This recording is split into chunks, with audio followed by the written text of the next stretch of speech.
Good morning, everyone. Happy Friday, and welcome to this edition of Balance in Life. I'm Crystal Tyler Mackey, happy to welcome you on behalf of Virginia Cooperative Extension, our Human Development Program team, and our partners in this webinar series, North Carolina Cooperative Extension. Today, Bethany and I are serving as your host, and we are looking forward to the tips and strategies that we're going to hear from our expert presenter today, Renee Norden with Mental Health Association of Fauquier County, with a topic that's been, talked about quite a bit in the last couple of weeks and continues to ramp up, and that is stressors related to heading back to school this year. We talked about stressors and how to head back to school last year on this series in 2020, and we thought surely by the time we're wrapping back up this year, we'd be ready, we'd be excited, and yet there's a new set of stressors and maybe still some of the previous ones that we want to grapple with. So we welcome you to, take in some of the conversation, what's being said, some tips, some you may be able to use for yourself, some to use for others. And as always, we love to engage with you in the chat box. So if you have questions, comments, thoughts, please feel free to drop those in the chat box. If you do nothing, then only Renee, Bethany, and I will see your post as panelists. If you'd like to share your thoughts, questions, or comments with others, and we hope that you do, just choose in the drop-down menu all panelists and attendees. Having said that, I'm going to quickly turn the floor over to Renee Norden. Welcome, Renee. Thank you. Thank you, Crystal and Bethany. Good morning. I know that a lot, as Crystal said, a lot of us are feeling those stressors of back to school. I am actually a parent of 2 college-age students, and I am feeling those stressors as well. And so what we are going to do today is dive into, first of all, how are we going to know if our students, our adolescents, the young people that we're caring for are stressed? What things might pop up that'll show us that? And then we're going to talk about tips and tricks to help our young people and actually even help ourselves, because what we'll be talking about today just doesn't apply to our young people. We'll talk about how we can model practicing coping skills and then self-care tips for all ages. So we know that prioritizing mental health is necessary. The COVID pandemic has really highlighted the need for us to focus on our mental health. One of my good friends always says there is no health without mental health. And so we just know that over the course of the pandemic, our students, our children have felt those challenges to their mental health and mental well-being. And that is why we are here to help you with that. So warning signs. If I have a child, we know our children well, but sometimes, especially when our lives get frantic, hectic, we can miss signs and symptoms. And so we've divided these by age group. We're talking about preschoolers. Sometimes it's harder to know they're stressed. When it says thumb sucking, if a preschooler has always sucked their thumb, then you're looking at frequency of sucking thumb. But for those who maybe haven't sucked their thumb in a number of months or years and they go back to thumb sucking, really big sign that they are experiencing some form of stress. Behavioral regression, all of a sudden, they're going back to stages you thought you had left behind. I always thought that my children intentionally grew, after I'd mastered a stage and I thought, hey, I've got this. The next day they would wake up in an entirely new stage. And again, I would feel like, all right, I got to learn something new. Patterns for those preschoolers also in being confident leaving you, being confident, when you depart, and all of a sudden now they're clingy. And of course, across all of the age groups, those sleep disturbances is something we need to pay attention to. For elementary students, we're looking, again, changes in that sleep pattern, including nightmares. And then we talked about clinginess already. School avoidance. We need to be really careful with school avoidance because it can snowball very quickly. So if you have a young person who's like, I don't want to go to school today, and you are tired maybe from working the night shift, or you have to get to work, and it was just easier to say, okay, fine, I'll drop you off at your grandparents'. You have to be really careful about that, because now the child realizes that if they get you at a busy moment, you're going to sort of acquiesce. And then that avoidance can turn into a time when they refuse to get out of the car at school, they refuse to get in the bus. So we want to make sure if that's starting to happen, that we really talk about what's going on. Children also under stress will have trouble with concentration. They might isolate themselves. And then adolescence, adolescence is a time of great change anyway. So you're going to see changes in pattern, but looking at for more of a pattern. So not eating more than they usually do, physical complaints. Of all these age groups, I always say that the school nurse is the one who always knows first if a child is under stress, because they're the ones. When I spent 21 years working in high schools. And so I would always go talk to the school nurse. And she would say, I think you really should talk to, Jenny about Algebra 1. I was like, okay, why? And she goes, because 4 out of 5 days she's showing up in my office during Algebra 1 with a stomachache, right? So understand, look for those patterns of when they are complaining, these physical complaints. Of course, we know that delinquent behavior would be something to look for, but adolescents are supposed to be pushing your boundaries. I'm more worried about adolescents that don't push boundaries than I am about those who push boundaries. So understand your job as a parent, we're parents, we're not friends, maybe by the time they get into their late 20s, we can be more friends. But at this point, we really need to set those boundaries and have the child understand what happens when they go beyond those boundaries and then follow through. If you're a teacher, because I know we do have some teachers in the audience, you might not know these children. So this might be your first week, or maybe next week is going to be your first week with them. Just paying attention, finding out their stories and looking for those little red flags. We talked about the nurse's office already. Not completing homework. Not completing homework in the first week is a big warning flag to me, because usually everyone starts that new year with, I'm going to do this. They set these goals and all that. If that's already coming off the rails first week, definitely something maybe you should bring to the parents' attention or to your school counselor's attention. So let's talk about the stressors, right? Normally, typically when students go back to school, the young ones may have trouble being away from their caregivers. They might have troubling thoughts. I remember when I was in 4th grade, we had just moved to a new town and I was in a school and I didn't have troubling thoughts. I didn't worry like some children do that bad things were going to happen to my parents, my mother, when I wasn't there.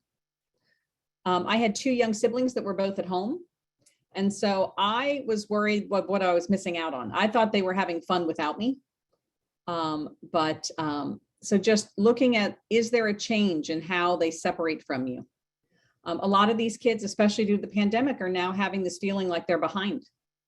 We can all say that virtual education was sort of a godsend, because how else would they keep up? But for a lot of our students, virtual education wasn't really a great way of learning for them. So they're worried about being behind.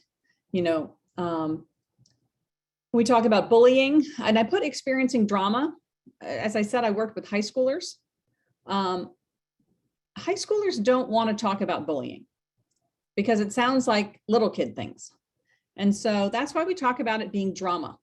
If you have a child who's involved in a lot of drama, something's going on. Daryl Bellamy is the motivational speaker that we actually got to come to Fauquier County and Rappahannock County schools to do his presentation on From Fear to Fearless. And one of the things he brought out is that, how many of you all children worry? It's that what if? Well, what if this happens? What if this happens? Daryl did a lot of research and found that 80% of what we worry about never happens. Right? So we're expending all this energy and it's not happening. Okay. New school, we talked about that. You all will remember having or not having friends, making friends. Every child, even adults, worry about looking stupid, right? And then we get more into COVID-related things like getting sick or bringing the sickness home.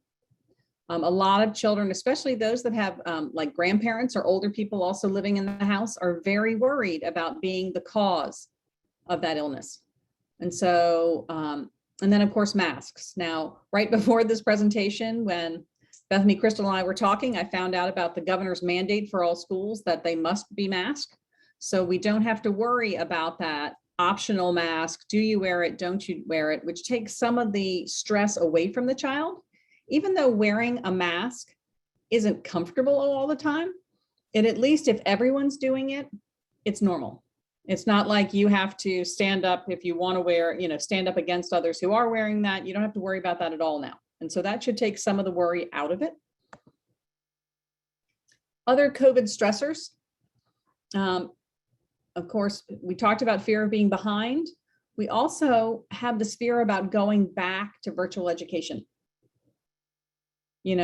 I was talking to some students and they were saying, why are we even going back? We're going to go to virtual anyway. We might as well just stay home.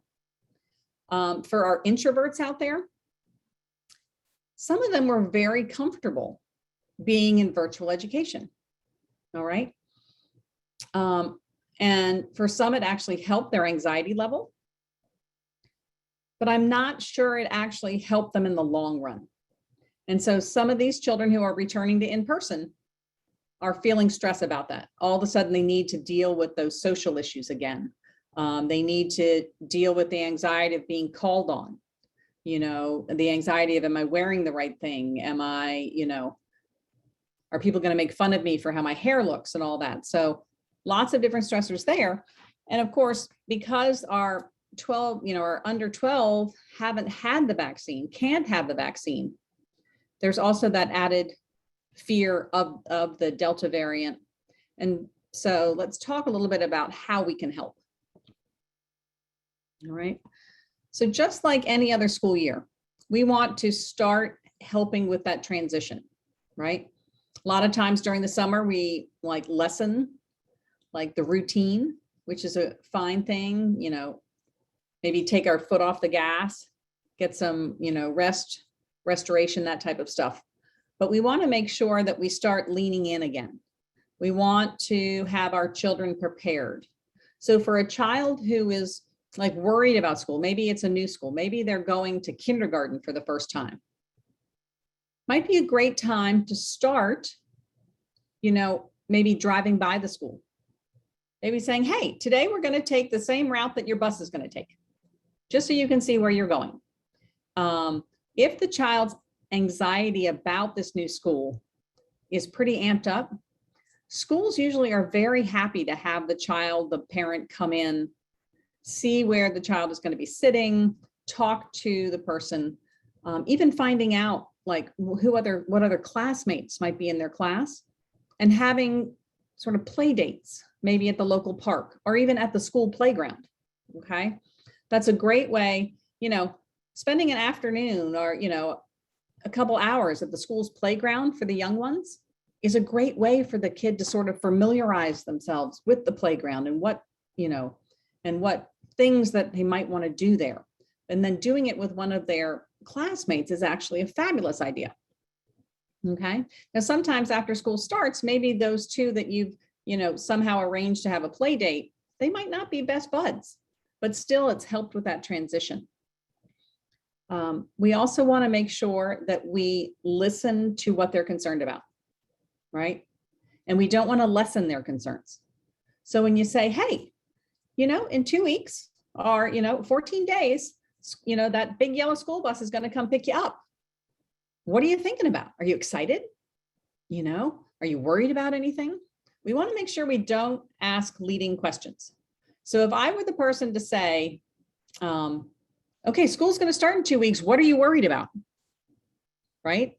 Immediately the kid is like, oh my God, I should be worried about something. Oh my goodness, I need to be, what don't I know about? Right? So we want to make sure that we set them up for success. We also know some of us worry for our children. So we need to put a governor on that as well, right? We need to understand that the people at the school have been trained to help take care of our children, right? They are there. Good for the teacher to know who you are and to be kind of on the same team with that teacher, right? You always want to make sure that even if your child comes home and says, my teacher is the worst person ever, right? You don't want to say, oh, okay, yeah, right? You don't want to validate that. You can say, well, tell me what was going on that makes you say that. And then sort of say, well, maybe the teacher was having a bad day. I always love the one where the child comes home and says, my teacher hates me. I was like, okay, tell me why. Well, I was supposed to be line leader, and then I saw the water fountain, so I got water, and I wasn't supposed to, so I no longer was the line leader, and now she hates me. And so sort of saying, okay, that was just one time. And you learn that when you're line leader now that you can't take a drink of water, right? You're the leader. So next time when it's your turn, you're going to do a better job. All right. So we want to make sure that the teachers have respect, because when you get into disrespect, it gives the child mixed messages and doesn't allow them to try to please that teacher, right? Okay. I think it's also really important to talk with kids about what they can and can't control, right? So when you're having that honest conversation about, tell me what you're excited about, and then tell me what you're worried about. Okay, out of this list of worries, and here I'm going to write them all down because these are important. All right, now let's look at this list. What things do you really have control over, right? Do we have control over whether, like, the president of the United States says we're going to have a lockdown, or the governor says we have a lockdown? No, we don't. But do we have control over maybe washing our hands and wearing our masks so we aren't as exposed? Yes, we have control over that. So really allowing the child to focus on things they have control over helps in the long run, even in the short run. Okay. So we do want to manage anxiety. We do want to respect our child's feelings, never minimize them. The other thing we need to be careful of is telling them how they feel. We don't want to label emotion for them, because if we're wrong, that poor child has the wrong label on an emotion they're feeling for years, right? So it's better to say, well, like, people who feel sad usually feel this way, and people who feel mad usually feel this way. And just sort of providing some descriptive definitions allows the child to pick what they're really feeling. All right, we talked about leading questions and don't. I think the first don't, to me, is one of the most powerful messages here. We need to lean in. We need to not allow our own feelings of anxiety to be put on our children. We also need to provide sort of boundaries for our children's anxiety. So instead of avoiding, which gives the anxiety more power, we want to lean in. So, okay, so you're worried about being around people. But let's talk about 10 situations. Let's define 10 situations where you're around people. And then saying, okay, which one causes the least amount of anxiety? Let's look at that one first, and then let's lean in. Let's keep doing this activity until it doesn't cause anxiety anymore. Okay. Anxiety is a learned response usually. And so we want to make sure that we help them unlearn it. So when they're in high school or college, it really isn't, amping up even more. And then of course, we don't want to reinforce our child's fears. All right, is their educator, and understand that teachers are educators, but so are parents, right? We talked about supporting and listening to the students. I just talked about leaning in, okay? Leaning in, like when you're in the, you're at the beach and you walk into the water and the waves are coming, right? As the wave is coming to you, if you lean back and the wave hits you, you're going to end up underwater. But when you lean into the wave, you're able to, ground your feet and go through the wave without an issue. We want to praise and reward students for being courageous. All right. I understand that was hard for you. I am so proud that you did it anyway. Things like that. We don't want to give false praise. Like if a child went and erased the board, we don't want to say, oh, that was the best board erasing I've ever seen. No, right? The kid's like, I was just moving the eraser back and forth. We want to provide clear information about school policies and COVID. Okay. We really want to have that not be anything with wiggle room. Because think of the message it sends. If you have a child who is going to a school that has mask mandates, and then after school, you all go to the grocery store and you all aren't wearing your mask, it sends a real strange mixed message. So it's good to be consistent. Because if a kid looks at you and says, okay, why do I have to wear a mask in school and I don't in the grocery store? You know, so I know it's some choice, but we need to kind of be consistent in what we are telling our children. And then we also want to make sure that we really take care of ourselves, right? Deep breathing, meditation, yoga. Deep breathing does an amazing thing because it disconnects that parasympathetic nervous system response, that fight or flight. And so when you're feeling anxious, just grounding, putting your feet on the floor and taking a breath 4 in and then an out breath of 8, 3 or 4 times, you will feel that disconnect. And then you can move forward. Okay. I think it's also great for teachers, for caregivers, for parents to all model what we're talking about. If you are having a hard day, if you are feeling anxious, if you're feeling a little sad, own it. Today I'm sad because, you're going to go off to school and that means our summer is over. I know that, and then talk more about it. And then I know that we'll have summer again. I know we'll have, fall break, but today it's okay to be sad for a day, right? We don't want to make emotions negative. We can have disruptive emotions, but we want children to feel comfortable feeling them, getting through them and moving on. Routines, I cannot stress enough. There are great studies out there about sleep. We know that sleep is one of the most powerful ways of staying healthy. And so, make sure you're off those blue screens, okay? Talking about self-care. We want to model self-care so that children understand that that is part of what we do. It is part of how we take care of ourselves. In airplanes, when those oxygen masks fall from the ceiling, they always say, put your mask on first before you put anyone else's on, right? If we don't take care of ourselves and don't model that, our children won't realize how important that is as part of their lifelong journey. For young children, we want to teach them things. We want them to become independent. We want them to, so when they're young, yes, have them, show them how to brush their teeth. And then that's their job. They need to do it. They need to get that competence of, doing their work and, being able to pick outfits. Now, I will not recommend for any 4-year-old, for you to say, okay, go and pick your outfit for tomorrow. No, you'll walk in and it looks like, a hurricane has gone off in their room. For young ones, I suggest creating 2 hangers that have 2 outfits on it and they get to pick which one they get to do. And then as they age, you can make those choices bigger, right? We want to limit screen time for all of these groups, especially an hour before. They need to be off all green screens and blue screens and all that an hour before. And then when they go to sleep, they need to have that be their only focus, and not so that I can't go to sleep, but just not start ruminating, thinking about everything else that's going on. For teens and adolescents, I always recommend volunteering in an area of interest.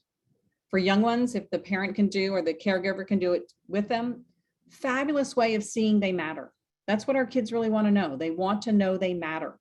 So if there are ways to do that where they can see their impact, positive impact, it goes a long way.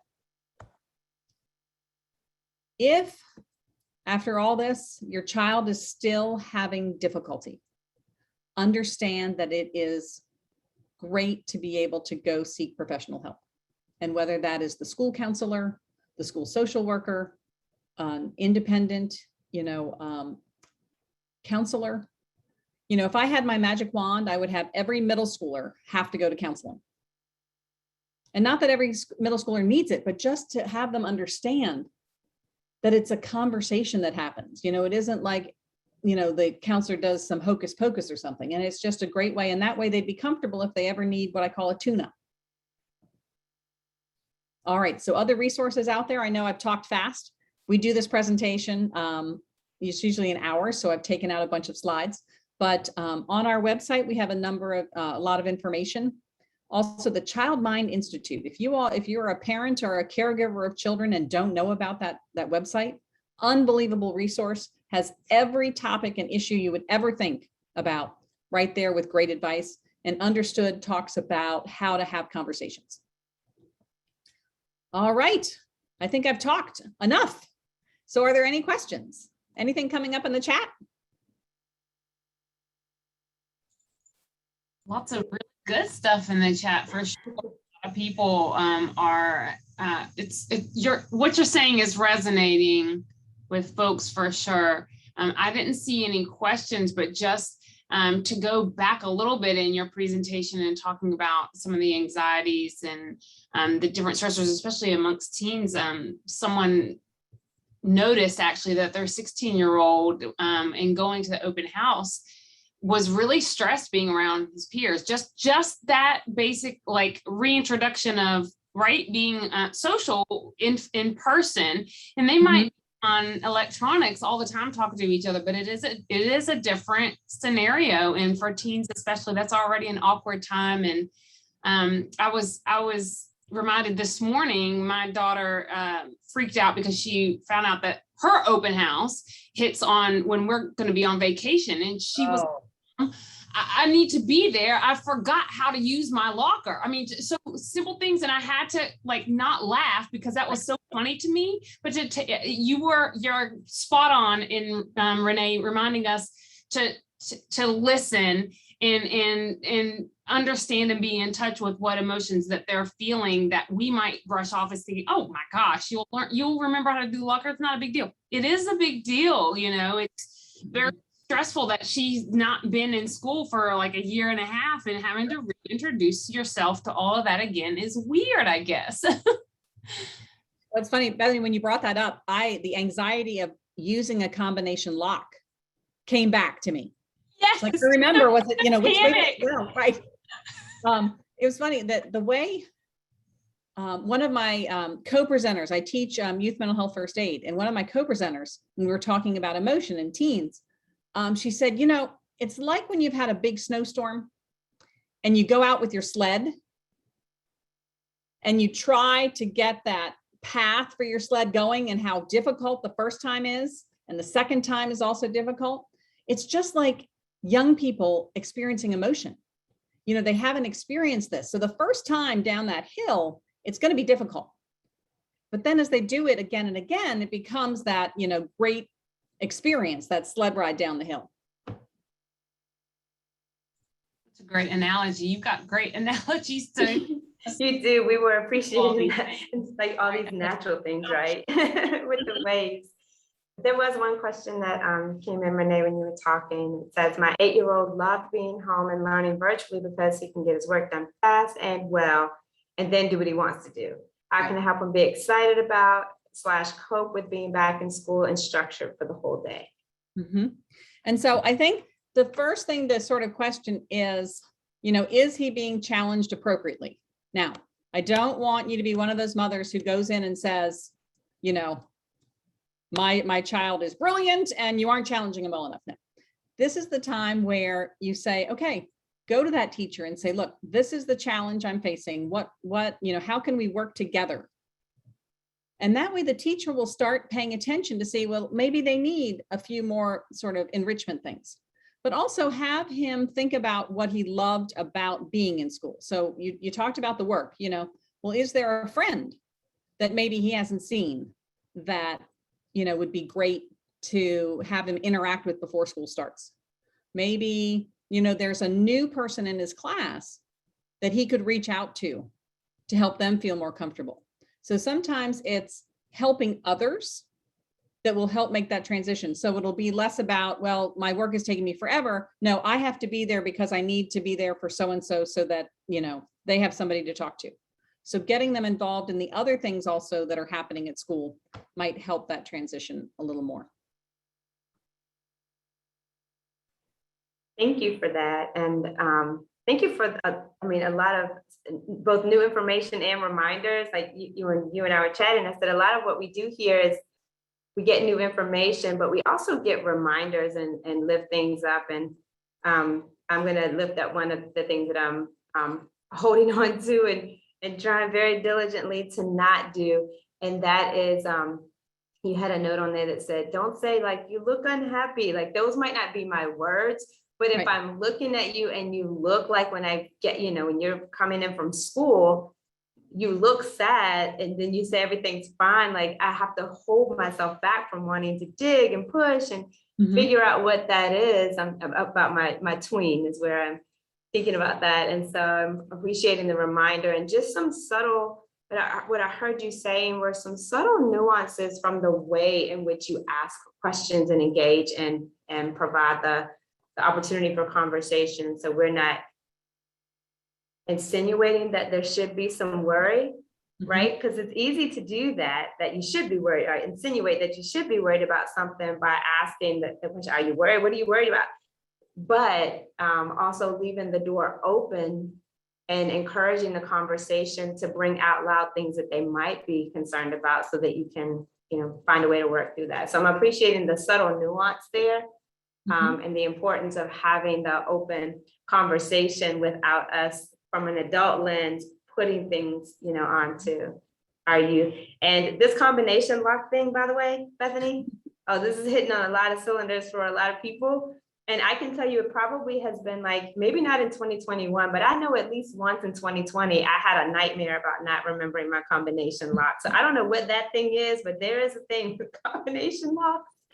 But yes, but whatever it is, right, there are the things we might think our youth are stressed about and they're not.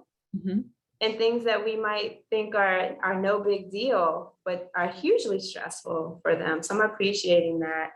And then sometimes you don't know, right? They show up, they're in a different world and space and might not feel like something is going to be stressful, and then it is. Mhm. And then what do you do on the back end for that and how to be supportive? So Renee, there's been requests for the resources that you shared and for the slide deck. So if you are able and willing, we typically will send that out if presenter is able to do that, but we'll definitely send out the recording. Such a timely topic, really timely. So thank you for being here and talking us through all of this. And thank you all for being here. We hope that you will take this information and use it, as you can in your spaces, but also share out the information for others that are in our lives.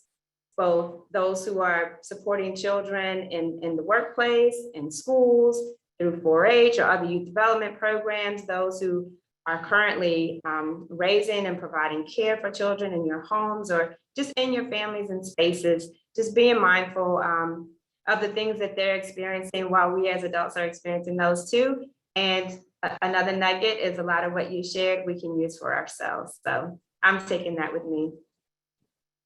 I hope you all have a fantastic weekend, a great time. Renee, it's awesome to have you on this side of Balancing Life. Renee has been a participant in these Balancing Life webinars before, but it's great to have you on and sharing out some of this information for us. So to all of you, have a fantastic weekend. We hope that you will take great care of yourselves and do something to alleviate a little bit of stress in your lives.